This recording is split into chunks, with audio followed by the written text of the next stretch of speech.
Lo que sigue es estudiar el valor neto actual. Y bueno, vamos a considerar que el tiempo actual es el tiempo cero para poder estudiar este concepto. Vamos a ejemplificarlo. Supongamos que tenemos una empresa y quiere invertir cierto dinero a largo plazo y necesitamos decidir cuál de las... tenemos dos propuestas de inversión y necesitamos decidir cuál nos conviene. Las propuestas dicen lo siguiente: la inversión 1 requiere un desembolso de efectivo de $10,000 en el tiempo cero, es decir, actualmente desembolsar de $10,000, y luego dice que un desembolso de efectivo de otros $14,000 dentro de 2 años. Y esta inversión genera un flujo de efectivo de $24,000 dentro de 1 año. ¿De acuerdo? La inversión 2 requiere un desembolso de efectivo de $6,000 en el tiempo cero, un desembolso de otros $1,000 en 2 años y genera un flujo de efectivo de $8,000 cada año. Y la pregunta es: ¿cuál es mejor inversión? Vamos a poner esto, vamos a colocar los datos de la siguiente manera. Entonces tenemos la inversión 1, dice que ahorita desembolsaríamos $10,000, es decir, le restamos $10,000 a lo que tengamos, que al cabo de 1 año va a generar $24,000, pero al segundo año hay que volver a desembolsar $14,000 para la inversión. Y la inversión 2 nos dice que en el tiempo cero hay que dar $6,000, pero que genera un flujo de efectivo de $8,000 al año, pero a los 2 años hay que volver a invertir $1,000, ¿de acuerdo? Y ahora, si solo nos basáramos en esto, ¿cuál sería la mejor inversión? Pues notemos que 10,000 menos 10,000 más 24,000 menos 14,000, esto nos da $0 de ganancia. Pero por otro lado, esta nos daría menos 6,000 más 8,000 menos 1,000, $1,000 de ganancia al cabo de 2 años.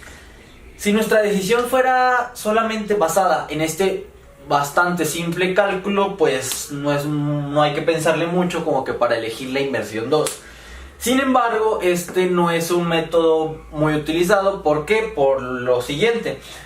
Por ejemplo, tenemos que $1 en el tiempo cero, que es actualmente, no va a valer lo mismo que ese mismo dólar el siguiente año, ni lo mismo que dentro de 2, 3, 4, X cantidad de años. Esto ocurre por la inflación.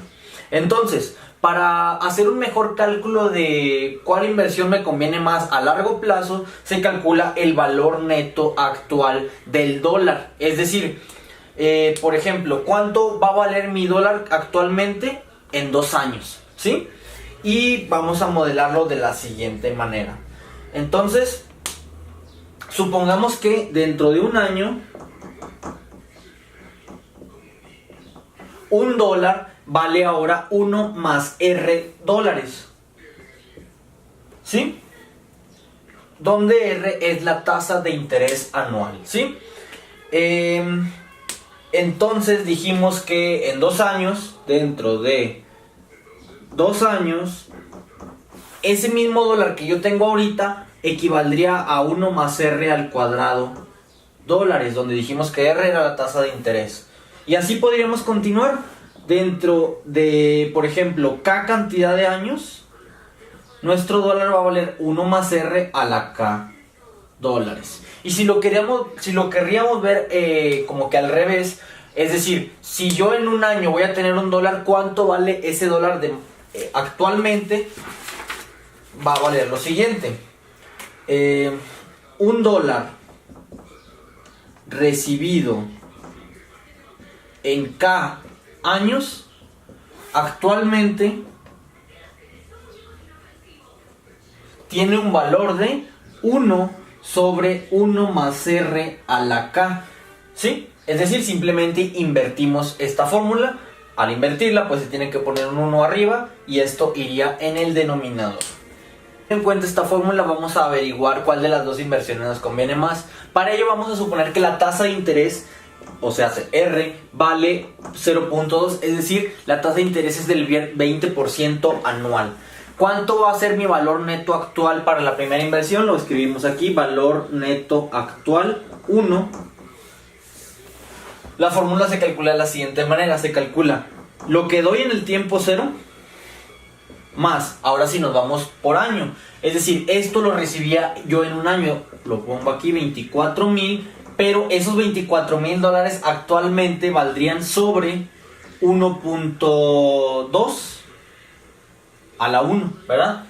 Y en 2 años, esos $14,000 actualmente deben de equivaler 1.2 al cuadrado, ¿de acuerdo? Muy bien, después de realizar toda esta operación, ¿qué nos da? Nos da como resultado $277.78. Es decir, el valor neto actual de la primera inversión es de $277.78. Vamos a ver la segunda inversión. Valor neto actual de la segunda inversión son igual, menos 6,000, es en el tiempo cero, entonces se divide como si hubiera un 1 abajo, es decir, no le hacemos nada. Más 8,000, pero esos 8,000 pesos son $2, son en un año. Y como la tasa de interés anual del punto 2 sería 1 más 0.2, es decir, 1.2 a la 1, ¿verdad? Y esto que volvemos a invertir dentro de 2 años, le restamos menos 1,000 sobre 1.2 y como son 2 años, al cuadrado. Finalmente, después de hacer este cálculo, ¿qué nos da? Nos da como resultado un número negativo, de hecho nos da menos $27.78. Es decir, la empresa pierde actualmente $27 al elegir esta inversión, mientras que actualmente para la primera inversión ganaría $277.78. Todo esto basado en la hipótesis de que $1 no vale lo mismo dentro de 1, 2, 3 o X cantidad de años por, como ya lo decíamos, la inflación. Entonces concluimos que debemos de elegir la inversión 1, basado en el valor neto actual. Continuamos entonces analizando algunos ejemplos que nos da el capítulo 3. Y ahora en particular nos vamos a basar cuando tenemos una decisión en periodos múltiples de tiempo. ¿Qué significa esto? Por ejemplo, quiere decir que las decisiones que yo tome en el presente van a afectar las decisiones que yo voy a tomar en el futuro. Hasta ahorita hemos visto solamente problemas como que tomamos decisiones en ese instante, pero no nos hemos metido a analizar qué va a pasar después, ¿verdad?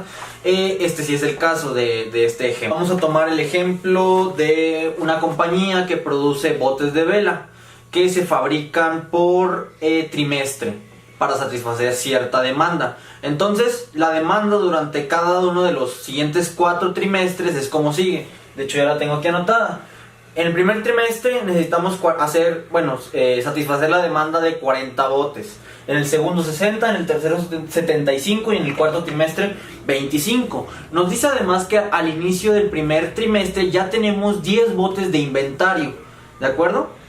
Ok, ¿qué más nos dicen? Que para simplificar así los términos vamos a suponer que los botes que se producen en el trimestre sirven para satisfacer la demanda de ese trimestre.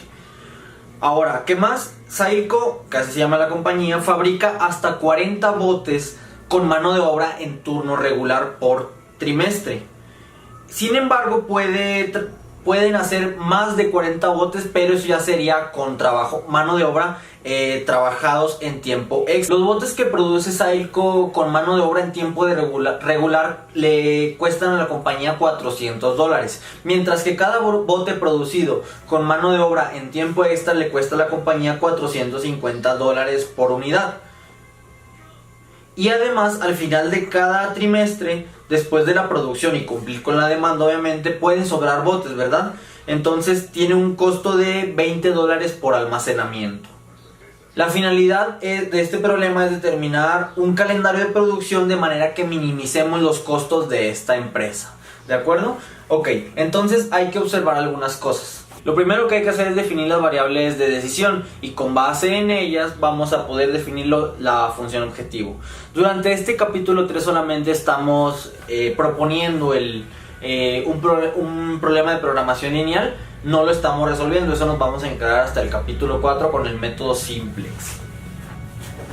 Entonces, de variables de decisión vamos a tener la siguiente. Después de analizar un poco el problema, vamos a tener ahora 3 variables.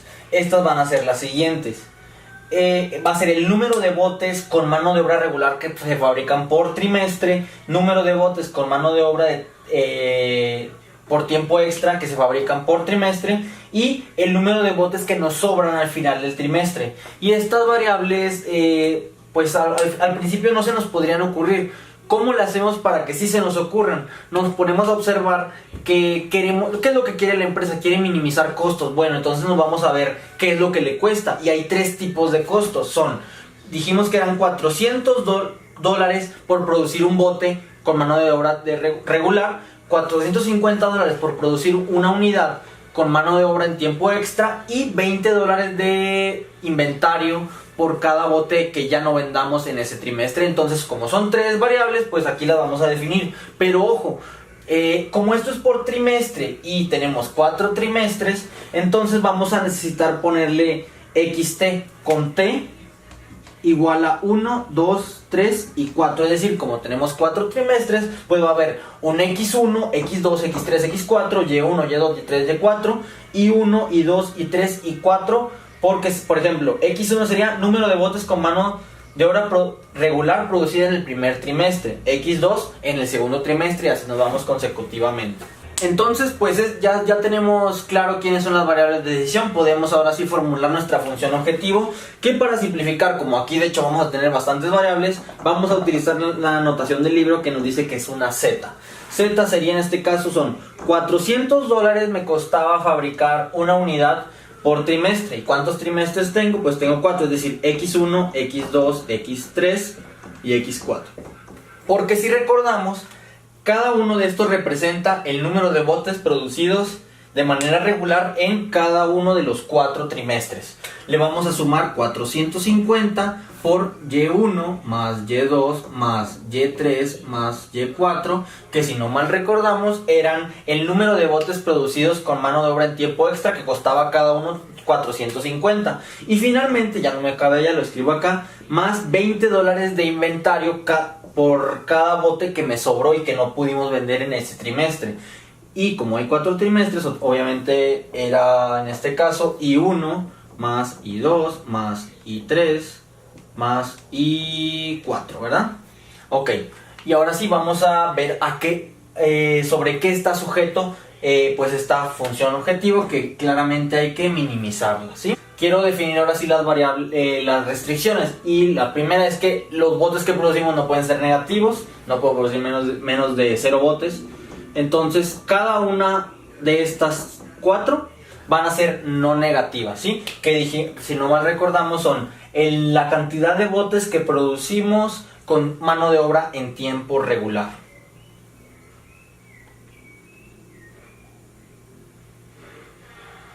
Esto además está sujeto a 40 botes máximo.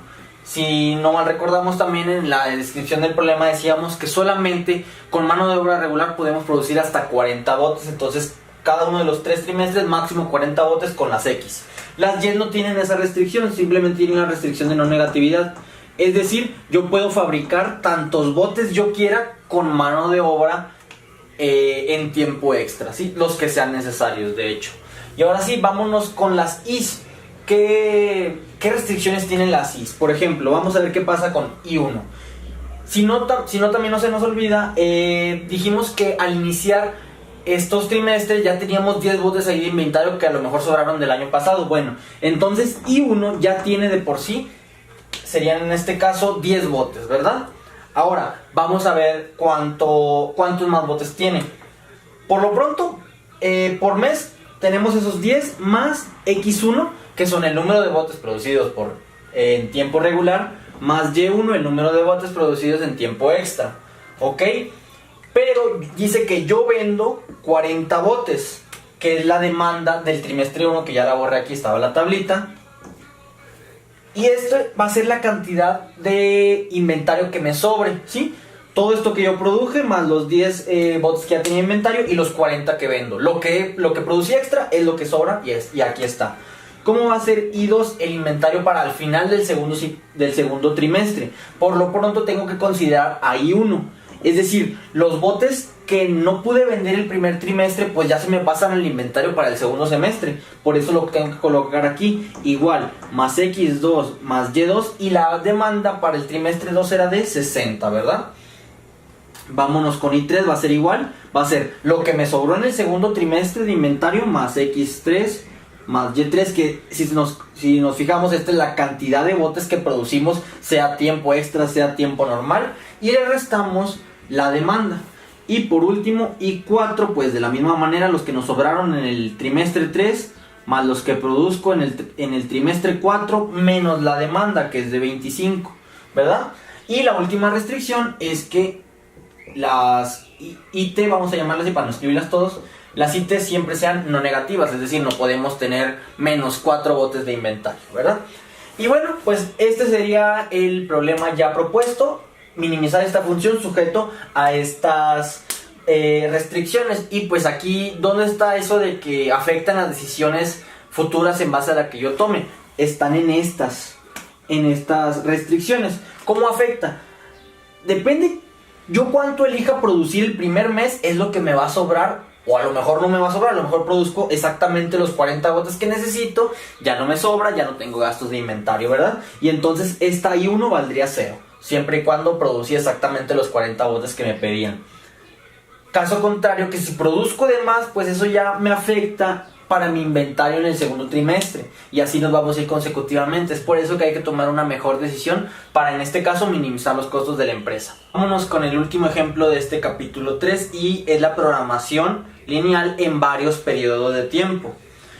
Vamos a poner un ejemplo. Entonces tenemos una empresa que se dedica a dar servicio de computadoras.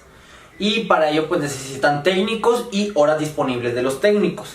La cantidad de horas disponible que tienen que cubrir por mes son las siguientes. El primer mes deben de cubrir 6,000 horas, el segundo 7,000, tercero 8,000, cuarto 9,500 y el quinto mes deben de cubrir 11,000 horas de trabajo entre todos los técnicos que ellos tengan disponibles.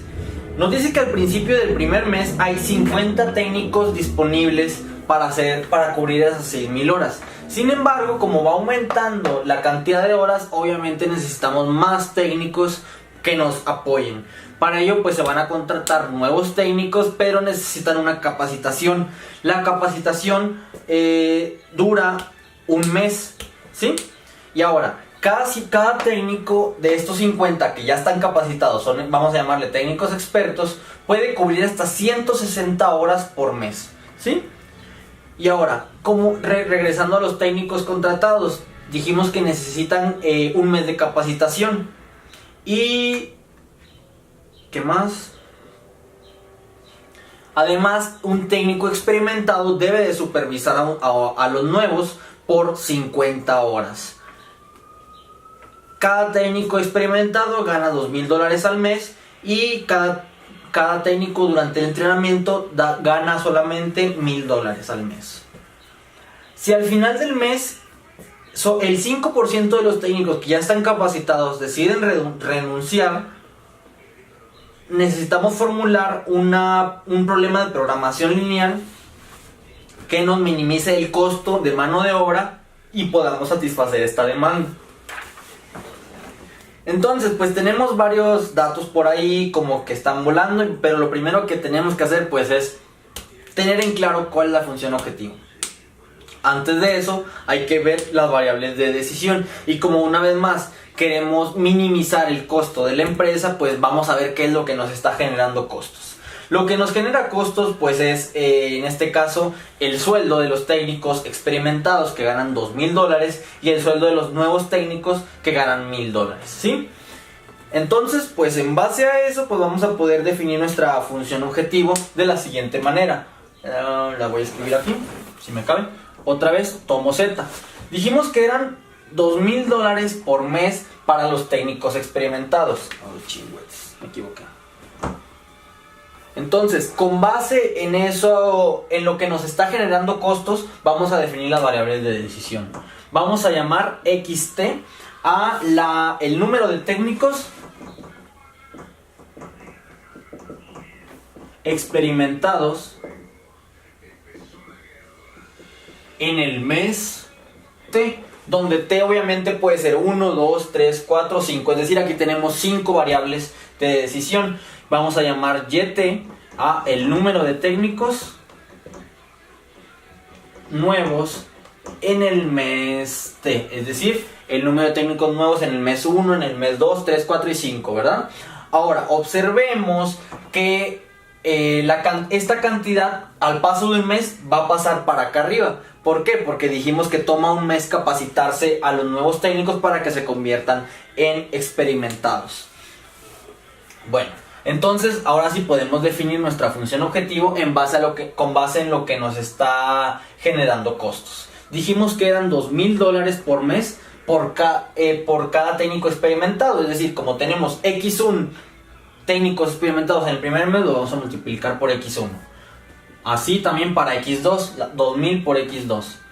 Y así nos vamos con X3 más X4 más X5, ¿verdad?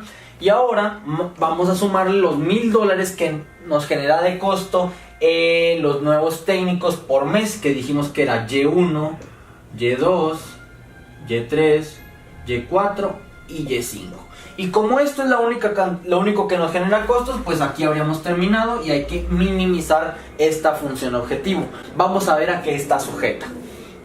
Lo que sí tenemos es que al principio del primer mes ya tenemos 50 técnicos capacitados, es decir, X1, voy a escribir por aquí para no confundirnos, X1 vale 50 al menos, ¿verdad? Ya no sabemos cuántos técnicos van a llegar ese primer mes. Entonces, las restricciones que tenemos primero es satisfacer esta demanda que cada uno de los técnicos tiene. Habíamos dicho que un técnico puede dar hasta 160 horas totales en el mes, pero a esas 160 horas hay que restarle 50 si capacita a alguno de los nuevos técnicos, ¿verdad? Entonces eso se escribe muy fácil, son 160 horas por cada técnico experimentado, que es X1, y a esas horas hay que restarle 50 horas para capacitar al número de nuevos técnicos en ese mes. Y ahora, esta cantidad de horas debe de ser mayor o igual que 6,000 horas, ¿sí? Para satisfacer, como mencionaba, esa demanda. Y pues lo vamos a ir así, de hecho. Para el segundo mes son 160 horas de los técnicos ya experimentados, menos 50 horas que le van a dedicar a los nuevos técnicos, y esto debe satisfacer $7,000.